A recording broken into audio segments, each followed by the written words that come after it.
Hello friends, আজকে চলে এসেছি একটা নতুন ভিডিও নিয়ে। আজকে আমরা বানাবো হলো গিয়ে ফিশ কাটলেট।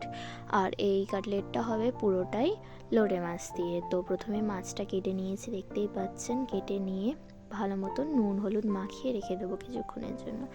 তারপর আমরা এখানে হচ্ছে গিয়ে অ্যাড করব মশলা। তো এই মশলাটা আমরা আগে দিয়ে বানিয়ে রেখেছিলাম। এখানে আছে আদা, জিরে, রসুন, কিছুটা হচ্ছে গিয়ে শুকনো লঙ্কাও দিয়েছি, কাঁচা লঙ্কাও আছে, ধনে গুঁড়ো আছে। সব মশলা একসাথে মিক্স করে এমনিভাবে মাখিয়ে রেখে দেবো কিছুক্ষণের জন্য। যতক্ষণে মাছটা ম্যারিনেট করে রেখে দেবো, তার সাথে আমরা এখানে ব্যাটারটাও রেডি করে নেবো। এখানে একটা জায়গাতে আমরা হচ্ছে গিয়ে কর্নফ্লাওয়ার নিয়ে নিয়েছিলাম, আর একটা জায়গাতে টোস্ট বিস্কুট যেগুলো হয় সেগুলো ভেঙে গুঁড়ো করে নিয়ে নিয়েছিলাম।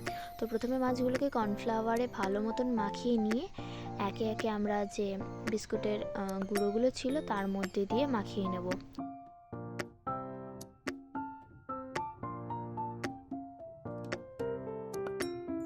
ফার্স্ট আমরা কর্নফ্লাওয়ারটা ভালো মতন মাছেতে মাখিয়ে নেব। মাখিয়ে নেওয়ার পর একটা ডিম ফাটিয়ে নিয়ে সেটা গুলে নেব ওই থালাতে। গুলে নেওয়ার পর প্রথমে এক এক করে মাছগুলোকে ডিমেতে ভিজিয়ে নিয়ে দু সাইডে, তারপর এরকমভাবে বিস্কুটের যে গুঁড়োগুলো রয়েছে সেই গুঁড়োগুলোর মধ্যে এপিট ওপিট করে আমরা হচ্ছে গিয়ে কোটিং করে নেব। এই কোটিংটা কিন্তু ডাবল কাটিং করলে বেশি ভালো হয়, মচমচে হয় আর কি কাটলেটটা। এখানে যদি বন্ধুরা আপনারা কাটলেট ছাড়া ফিশ ফিঙ্গার যেগুলো হয় সেগুলো বানাতে চান, তো সেখানেও আপনারা ডবল কোটিং করেই নেবেন। কারণ ডবল কোটিং করে নিলে ফিশ ফিঙ্গার হোক বা কাটলেট হোক সেটা ভালো মচমচে হয় আর শক্ত থাকে ভেতরের যে ফিশটা থাকে সেটা।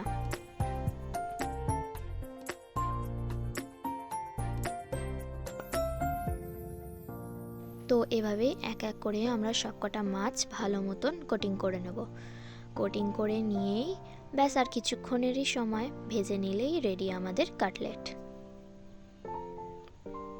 তো বন্ধুরা, আপনাদের কাদের কাদের এরকম লোটে মাছের কাটলেট খেতে খুবই ভালো লাগে জানাবেন আমাকে অবশ্যই কমেন্ট বক্সে। খুব ভালো লাগে আপনারা সবাই যখন কমেন্ট করেন, সবাইকার সাথেই কথা বলতে খুব ভালো লাগে।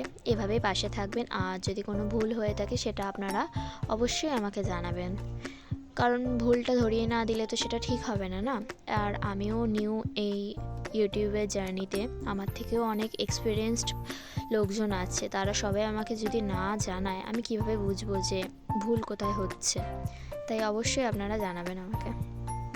আর এখানে দেখতেই পাচ্ছেন মাছগুলো ভালো মতন গোল্ডেন ব্রাউন করে তুলে নেওয়া হচ্ছে। আর বেশি কিছু না, বাড়িতে তো সেরকম কিছু ছিল না, সস ছিল, তো সস দিয়েই সার্ভ করে নিয়েছিলাম। তো আজকের মতন এটুকুই, দেখা হবে নেক্সট ভিডিওতে। টাটা।